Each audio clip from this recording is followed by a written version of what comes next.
नमस्कार, प्रभात साक्षी news network और आप सभी का स्वागत है। भारत और पाकिस्तान द्वारा एक दूसरे के सैन्य प्रतिष्ठानों पर हमले जारी रखने के बीच भारत ने कहा है कि पाकिस्तान की सेना अपने सैनिकों को सीमावर्ती इलाकों में भेज रही है। इसी के साथ संघर्ष खतरनाक रूप से बढ़ रहा है। कर्नल सोफिया कुरैशी ने विंग कमांडर व्योमिका सिंह और विदेश सचिव विक्रम मिस्री के साथ संवाददाता सम्मेलन को संबोधित करते हुए कहा, ऐसा देखा गया है कि पाकिस्तानी सेना अपने सैनिकों को सीमावर्ती क्षेत्रों में भेज रही है। उन्होंने कहा कि पाकिस्तान ने पंजाब में उच्च गति की मिसाइलें दागी तथा श्रीनगर, अवंतीपुरा और उधमपुर में चिकित्सा सुविधा केंद्रों पर हमला किया। कुरैशी ने कहा, पाकिस्तानी कार्रवाइयों का मुंहतोड़ जवाब दे दिया गया है। उन्होंने कहा, पाकिस्तानी सेना ने पंजाब स्थित वायुसेना अड्डे को निशाना बनाने के लिए रात 1:40 पर उच्च गति वाली मिसाइलें इस्तेमाल की। कुरैशी ने कहा कि पाकिस्तान ने पश्चिमी सीमा पर भारत के सैन्य स्थलों पर हमला करने के लिए ड्रोन, लंबी दूरी के हथियार, गोला बारूद और जेट विमानों का इस्तेमाल किया। वहीं विदेश सचिव विक्रम मिस्री ने कहा है कि पाकिस्तानी कार्रवाई का भारत ने नपे तुले तरीके से जवाब दे दिया है। देखा जाए तो यहाँ एक सवाल उठता है कि कल तक आटे के लिए तरस रहा पाकिस्तान आज भारत से भिड़ने के लिए उतावला क्यों हो रहा है। इस सवाल का जवाब विस्तार से रक्षा विशेषज्ञ प्रफुल्ल बख्शी ने दिया है, जो कि आप सभी को सुनना और समझना चाहिए। जो हरकतें पाकिस्तान की तरफ से हो रही हैं, इसका मैं जवाब देता हूं कि पाकिस्तान को तो क्लियरली पता है उसको क्या करना है। उसकी डॉक्ट्रिन क्लियर है, उसके ऑब्जेक्टिव क्लियर है। अब वो थोड़ा सा इधर उधर की बात करके हम डरे हुए हैं, ये है वो है, और हम बड़े खुश हो रहे हैं कि पाकिस्तान डरा हुआ है। कोई डरा नहीं है, उसको सबका सहारा है, चीन का है, टर्की का है, सबसे वेपन्स मिल रहे हैं, सबसे उसको मिल रहा है। और इस समय पाकिस्तान की आर्मी को मौका मिल रहा है कि जनता को बता दे कि देखिए हम अपने देश को बचाने के लिए क्या कर रहे हैं। मतलब ये कि जनता जो उनको ऊपर रोष पैदा कर रही थी कि तुम सत्ता में क्यों बैठे हो, वो उनको मौका मिल रहा है और इसका वो पूरा फायदा उठा के अब वो कोई कार्रवाई कर रहे हैं जिसको आप उकसाने की बात कर रहे हो। वो कर रहे हैं कि आप लड़ाई में भिड़ो, वो कर रहे हैं वो मतलब जिसको अप द एंटी कहते हैं। अगर वो डर रहे होते तो यहाँ तक पहुँचते ही नहीं। इसका क्लियरली मतलब है उनको पूरा का पूरा और उकसाए गए हैं और उनको बांग्लादेश, पाक, चाइना सबका सहारा है, टर्की का सहारा है, ईरान का सहारा है, सब वेपन दे रहे हैं सर। अभी हमास वालों ने मीटिंग करी थी कि किस तरीके से आप अटैक करो और जो तरीका निकाला था मैं आपको वो बताऊंगा। एग्जैक्टली उन्होंने उसको कॉपी किया हमास, और जो सीखा था किससे, इजराइल से सीखा था वो उन्होंने बेका वैली में, वो मैं बताऊंगा आपको। बिल्कुल लॉन्ग रेंज का इस्तेमाल वो कॉमन है। जो अगर टारगेट को मेरे को डिस्ट्रॉय करना है और मेरा टारगेट को मेरा सीईपी यानी कि मेरी एक्यूरेसी बहुत अच्छी है, तो मैं बॉर्डर में क्यों घुसूं। मेरा एयरक्राफ्ट जाएगा बॉर्डर से 20 किलोमीटर इधर और 400 किलोमीटर की या 300 किलोमीटर की मिसाइल फायर करेगा एक्यूरेटली उनके उसके ऊपर, टारगेट के ऊपर। ये गेम है। और अगर टारगेट को सैटेलाइट से पिकअप किया, उसको इल्यूमिनेट किया है, आराम से उसका मिसाइल का मिड वे अपडेशन भी होता रहेगा और पहुंच जाएगी। आपको बताइए क्यों जाए मैं ब्रह्मोस ले जा रहा हूं, जो अब 800 किलोमीटर वाली ब्रह्मोस भी आ रही है। मेरा 400-500 किलोमीटर दूर टारगेट है, मैं क्यों घुसूं पाकिस्तान बॉर्डर में। मैं या जैसलमेर की तरफ से सिंध क्या कहते हैं अक्रॉस अफगानिस्तान के बॉर्डर तक मार सकता हूं, इतनी डिस्टेंस है। पाकिस्तान चौड़ा थोड़ी है इतना। तो ये जो चीज है, ये इसको कहते हैं दिमाग का इस्तेमाल करना।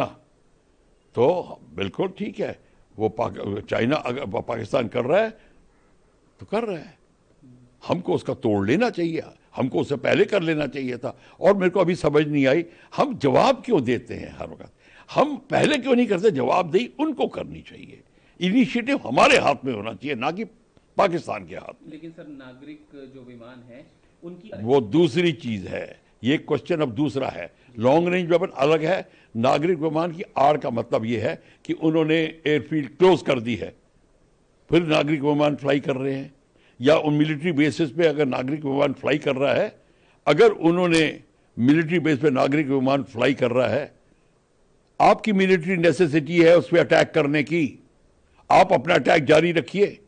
अगर आप सोचते हो कि मैं एक चक्कर और लगा के आऊं 30 सेकंड के बाद वो विमान चला जाएगा, ठीक है, आपकी मर्जी, या आपकी दरिया दिल्ली की बात होगी।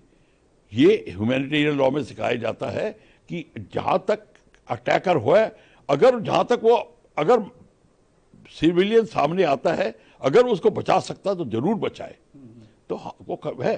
पर पाकिस्तान को ये हरकत करना सोच जान के ठीक नहीं दे है, क्योंकि वो अपने ही पैसेंजर्स को, अपने सिविलियंस को एक शील्ड की तरह अगर वो इस्तेमाल करने की कोशिश कर रहा है तो ये गलत है।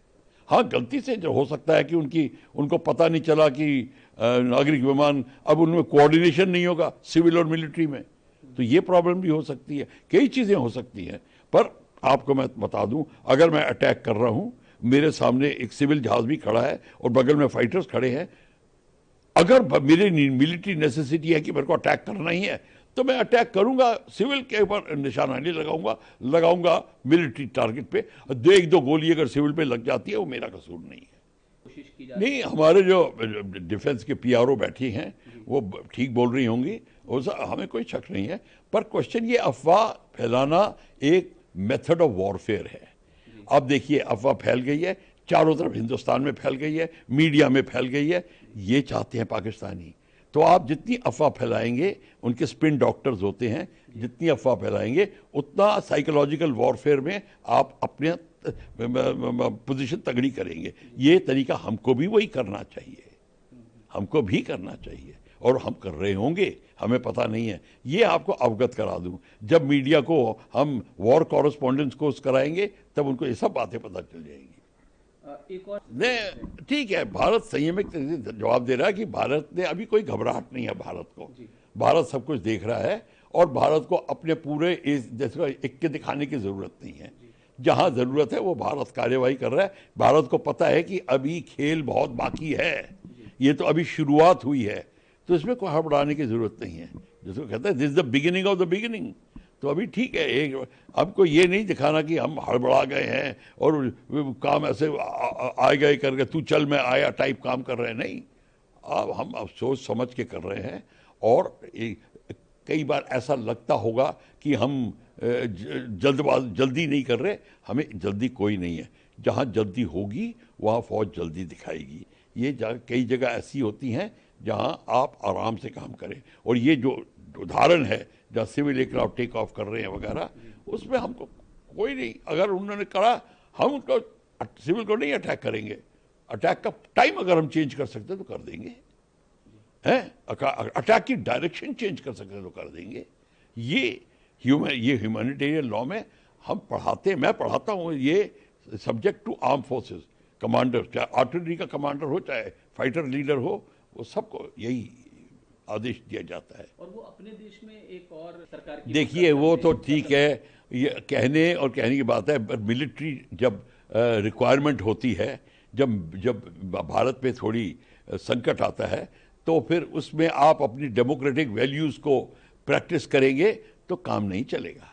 हमारे लोगों को थोड़ी सी समझ होनी चाहिए कि इस समय आप ऐसी हरकत ना कहें, ऐसी चीज़ ना कहें जिससे देश की बात हो। देश इन सब पॉलिटिकल पार्टी से ऊपर है।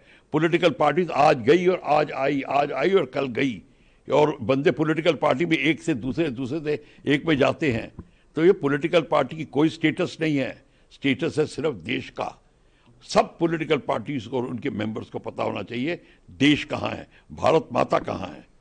कोई पॉलिटिकल पार्टी या किसी धर्म की पार्टी या कोई भी हो, देश सबसे ऊपर है, उसका सबको पता होना चाहिए। अगर ये नहीं पता तो हमारी सिस्टम में कहीं कमी है, डेमोक्रेसी या गलत इस्तेमाल हो रही है या डेमोक्रेसी का फायदा उठाया जा रहा है। और सर, अंत में रही हैं आप इसे किस तरह से देखते हैं? जैसे उदाहरण तौर पे क्या फ्यूचर के सॉल्यूशन नहीं, उदाहरण तौर पे कौन सी हवा की हरकत की बात कर रहे हैं? निशाना बनाने की देखिए, अब देखिए, क्वेश्चन क्लियर होना चाहिए। जो स्कूलों के और सिविलियंस को अटैक कर रहे हैं वो जिनीवा कन्वेंशन के तहत गलत है। उनको इंटरनेशनल क्रिमिनल कोर्ट में भारत ले जा सकता है, अगर आपके पास प्रूफ है कि फलाने कर्नल साहब या ब्रिगेडियर साहब या फलाने फाइटर एयरक्राफ्ट ने स्कूल पे जान के हमला किया है। उनका बहाना ये होगा, बता रहा हूँ, कि स्कूल के अंदर इन्होंने गन्स छुपाई हुई थी, एंटी एयरक्राफ्ट गन छुपाई, वो बहाना लगाएंगे। इसके बाद में कोर्ट में केस जाता है, वो उनकी पेशी होती है। आईसीसी कंट्री को पूछता है कि तुम्हारे कर्नल जतिन ने ये किया है, आप क्या जवाब देते हैं। हमारी कंट्री जवाब देगी कि ठीक है, हम इंक्वायरी करेंगे। इंक्वायरी करके या तो कहें कि हाँ, हमने कर्नल को सजा दे दी है, उस किया क्या सजा दी ये बता दो। या अगर आप कहेंगे कि हम परवाह नहीं करते आप कौन हो, तो फिर दुनिया की बाकी कंट्रीज, सिक्योरिटी काउंसिल, ये वो मिल के आपके खिलाफ कार्रवाई करेंगे, चाहे आपका फंडिंग रोक दें, चाहे कुछ करें। मतलब ये यूनाइटेड नेशंस सिक्योरिटी काउंसिल में, और आपको गलत ठहराया जाएगा। ये भी देश के लिए बहुत बुरी बात है। तो मैं ये बता रहा हूँ कि गलत काम वो करना ह्यूमैनिटेरियन लॉ के तहत ये गलत है, सिविल पे अटैक करना। हाँ, अगर सिविल देखने में सिविल है और अंदर से बंदूक छुपा के आपको फायर कर रहा है, तब आप उसका मतलब है he does not now meet the definition of civil, he is no more protected. ये भी होता है, इसको समझने की बात है। कोई मैं नहीं कि मैं सिविल कपड़े पहन के अगर तो मैं सिविल हो जाऊंगा, नहीं। अगर मैं लड़ाई कर रहा हूं, और बाय द वे अगर एक बंदा सिविल कपड़े पहन के सिपाही फौजी लड़ाई कर रहा है और पकड़ा गया, तो उसको पीओडब्ल्यू स्टेटस भी नहीं मिलेगा।